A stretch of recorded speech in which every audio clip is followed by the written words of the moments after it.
Il y a moins d'une heure maintenant, le président américain a envoyé ce message sur son réseau social Truth qui dit que sans les États-Unis, l'OTAN n'est qu'un tigre de papier. Ils n'ont pas voulu se joindre à notre combat contre le nucléaire iranien. Désormais, notre victoire est acquise et il y a peu de risques pour eux. Ils se plaignent des prix du pétrole, mais ils ne veulent pas participer à la sécurisation du détroit d'Ormuz qui conclut avec ces mots, ce sont des lâches et nous ne l'oublierons pas. Toujours est-il qu'il n'a toujours pas digéré le fait qu'aucun de ses alliés, ni les Européens, ni les pays asiatiques, ni l'Australie n'ont souhaité venir l'aider pour sécuriser le détroit d'Ormuz.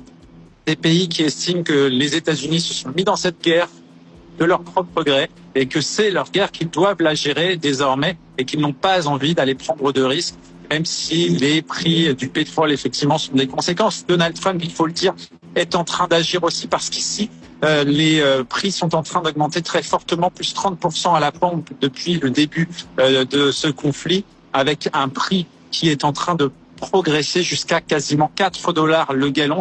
L'OTAN sans les États-Unis n'est qu'un tigre en papier, tout comme Israël face à l'Iran sans le soutien américain n'est qu'un tigre en papier. Il prétend être la première puissance mondiale.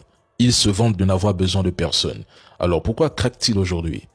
S'il affirme avoir détruit la marine iranienne alors que tous les sous-marins iraniens sont intacts, leurs vedettes armées, leurs drones sous-marins, s'il assure avoir éliminé tous les missiles iraniens qui ne font que pilonner l'entité de la région, pourquoi a-t-il peur de franchir lui-même le détroit d'Ormuz avec sa flotte? Trump et l'entité se cognent au même problème que Saddam en 1980 en Iran. Ils vont sous-estimer le piège iranien s'ils déploient des troupes. Et l'échec sera brutal. Déjà, les plaines côtières, plates et parfaites pour un débarquement initial, sont encerclées de chaînes montagneuses offrant des positions fortifiées idéales pour une guerre d'attrition asymétrique combinant drones, missiles et tirs depuis les hauteurs. Même une force réduite comme les 2500 ou 5000 Marines débarqués depuis l'USS Tripoli n'aurait aucun abri sûr face aux contre-attaques incessantes de l'Iran. Les Iraniens leaders mondiaux dans l'UHPC ultra résistant peuvent protéger leurs bunkers et sites souterrains clés, rendant inefficaces les bombardements américains.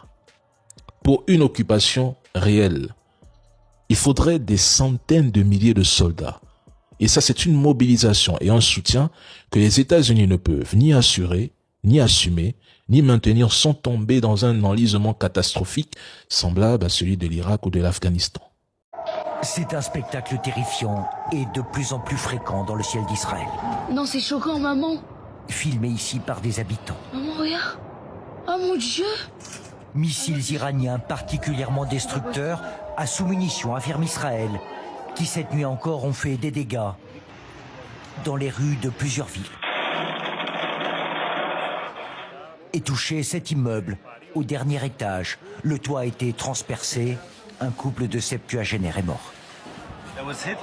Ils ont été frappés ici par une de ces petites bombes iraniennes portées par un missile balistique avec des dizaines de charges explosives. Depuis le début de la guerre, la moitié des 400 missiles tirés par l'Iran sur Israël seraient à sous-munitions. Arme interdite par le droit international, le projectile s'ouvre en altitude et peut disperser jusqu'à 80 petites bombes avec 2 à 5 kilos d'explosifs chacune. Leurs missiles sont peut-être pas d'une précision extraordinaire, alors que lorsqu'ils délivrent leurs sous-munitions en haut, au-dessus de la cible, cela couvre une surface beaucoup plus importante et donc cela crée des ravages beaucoup plus importants. Il faut 2 à 3 intercepteurs par missile iranien, mais quand il est à tête multiple, c'est un défi supplémentaire. Dans certains cas, on peut aussi intercepter les sous-munitions, mais pas toutes d'un coup. Cet après-midi encore, c'est ce type de missile à fragmentation qui a touché cet immeuble. Il n'y a pas eu de blessés, tous les habitants étaient dans les abris.